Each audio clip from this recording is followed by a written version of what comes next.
हाय दोस्तों, आप सबका स्वागत है आपके YouTube चैनल भूतों की अनसुनी कहानियाँ। आज जो है कहानी मैं आपको बताने जा रहा हूँ, इसका नाम है एक श्रापित बस्ती, जहाँ मौत भी आ जाए तो कोई मदद नहीं करता। चलिए बढ़ते हैं आज की कहानी की ओर। कुछ साल पहले की बात है। एक दिन अनमोल अपनी गर्भवती पत्नी को अस्पताल लेकर जा रहा था और रास्ते में इस चाल के करीब इनकी गाड़ी खराब हो गई। वो सड़क रात को एकदम सुनसान रहती है और रात को वहां से कोई नहीं गुजरता है। बेचारे अमोल का मोबाइल का नेटवर्क भी काम नहीं कर रहा था, जिससे वो किसी को मदद के लिए बुला सके। अमोल कार से बाहर निकला और उस चाल में मदद के लिए गया, लेकिन वह चाल एकदम सुनसान थी। एक भी इंसान वहां नजर नहीं आ रहा था। अमोल घर के बाहर खटखटाने लगा, लेकिन किसी ने भी दरवाजा नहीं खोला। अमोल चिल्लाकर बोला कि ये बस्ती वाले लोग कैसे किसी की मदद भी नहीं करते हैं। तभी वहां पर एक आदमी ने अपने घर का दरवाजा खोला और बोला कि रात होने के बाद यहाँ कोई भी किसी की मदद नहीं करता। ये सुनकर अमोल हैरान हो गया। इधर उसकी पत्नी वज्र पीड़ा में तड़प रही थी। थोड़ी देर बाद वह निराश होकर चबूतरे पर बैठ गया। तभी पहली मंजिल पर एक दरवाजा खुला।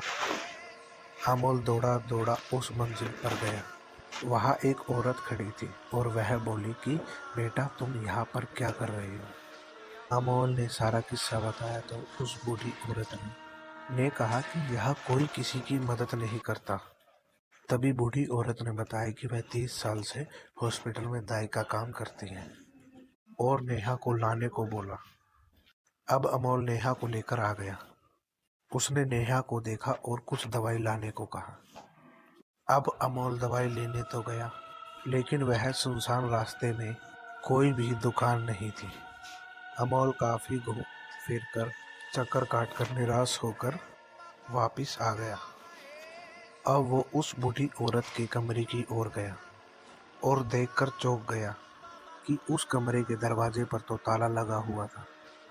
उसने आसपास के पड़ोसों के लोगों से बात करके उस बूढ़ी औरत के बारे में पूछा, तो लोगों ने बताया कि वो औरत तो कई साल पहले मर चुकी है।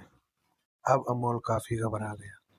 उसने पत्थर से ताला पटक पटक कर तोड़ दिया। उस कमरे में देखा तो उसकी पत्नी मर चुकी थी।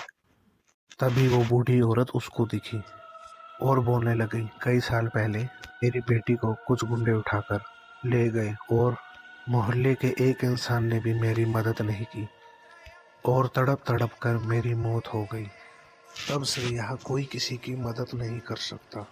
अमोल अपनी फूटी किस्मत को लेकर रोता हुआ अपनी पत्नी को अपने घर ले गया।